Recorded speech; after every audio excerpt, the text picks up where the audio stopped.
ఆ రోడ్డెక్కితే ప్రాణాలు అరచేతిలో పెట్టుకోవాల్సిందే. ఇంటికి తిరిగొచ్చేదాకా కోటి దేవుళ్లకు మొక్కుకోవాల్సిందే. ఆ రోడ్డుపై ప్రయాణం ఒక విధంగా లాస్ట్ జర్నీ లాంటిదే. సామాన్యుల నుంచి రాజకీయ నేతల వరకు ఎంతో మంది రక్తాన్ని తాగింది ఆ రహదారి. హైదరాబాద్ విజయవాడ హైవే ప్రమాదాలకు కేర్ ఆఫ్ అడ్రస్ గా మారిపోయింది.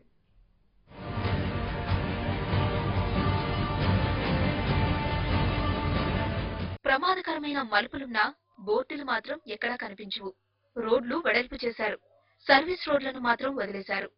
కిలోమీటర్కు ఊరు కనిపిస్తుంది, కానీ భద్రతా చర్యలు ఎక్కడా కనిపించవు. రోజుకో ప్రమాదం జరుగుతున్నా ఎవరూ పట్టించుకోరు. వెరసి 65వ నంబర్ జాతీయ రహదారి ప్రాణాలను మింగేస్తోంది. హైదరాబాద్ విజయవాడ హైవేపై ప్రమాదాల పరంపరకు అడ్డుకట్ట పడటం లేదు. ప్రమాదాలను నివారించే ఉద్దేశంతో ఏర్పాటు చేసిన జాతీయ రహదారి ఇప్పుడు మరిన్ని ప్రమాదాలకు కారణమవుతోంది. అతివేగం, నిర్లక్ష్యం, అధికారులు పట్టించుకోకపోవడం ఇవన్నీ ప్రయాణికుల ప్రాణాలను నిలువునా తీస్తున్నాయి. హైవేపై ప్రయాణం జర్నీ టైంను తగ్గిస్తుంది, కానీ హైదరాబాద్ విజయవాడ హైవేపై ప్రయాణం జనాన్ని పరలోకాలకు పంపిస్తోంది. ఈ రోడ్డు నిర్మాణంలో అణువణువు నిర్లక్ష్యమే. హైవేను ఆనుకొని ఎన్నో గ్రామాలు ఉన్నాయి. సాధారణంగా గ్రామాలు ఉన్న చోట ఫ్లైఓవర్లు, క్రాసింగ్ కోసం రోడ్ కటింగ్ ఏర్పాటు చేయాల్సి ఉంటుంది. కానీ ఈ రోడ్డుపై అవేవీ మచ్చుకైనా కనిపించవు. దీంతో నిత్యం ప్రమాదాలు జరుగుతూనే ఉన్నాయి.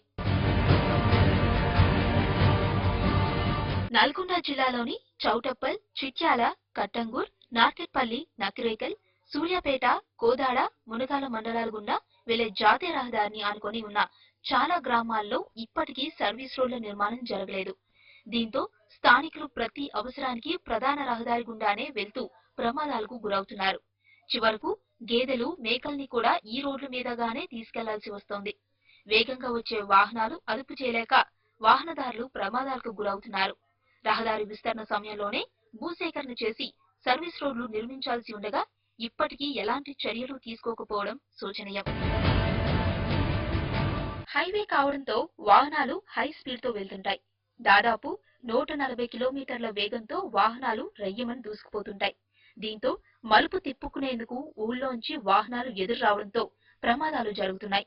మునగాల మండలం మాధవవరం నుంచి రామపురం క్రాస్ రోడ్ వరకు ఉన్న క్రాసింగ్ల దగ్గర ఎలాంటి భద్రతా ఏర్పాట్లు చేయలేదు.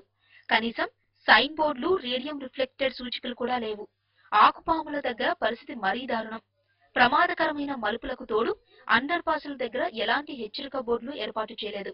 దీంతో ఇక్కడ తరచూ వాహనాలు రాంగ్ రూట్ లో వెళ్తుండటంతో ప్రమాదాలు చోటు చేసుకుంటున్నాయి. నాడు జూనియర్ ఎన్టీఆర్ తీవ్ర గాయాల పాలవడానికి, టీడీపీ నేత లాల్ జాన్ బాషా, జానకిరాం మరణానికి కారణం ఒకటే, హైవేకు ఆనుకొని సర్వీస్ రోడ్లు లేకపోవడం. ఇప్పటికైనా అధికారులు, ప్రభుత్వం ఈ దిశగా ఆలోచించాలి. హైవేకు ఆనుకొని సర్వీస్ రోడ్లు నిర్మించి క్రాసింగ్ల దగ్గర సైన్ బోర్డులు ఏర్పాటు చేస్తే ప్రమాదాలను కొంతైనా నివారించవచ్చు.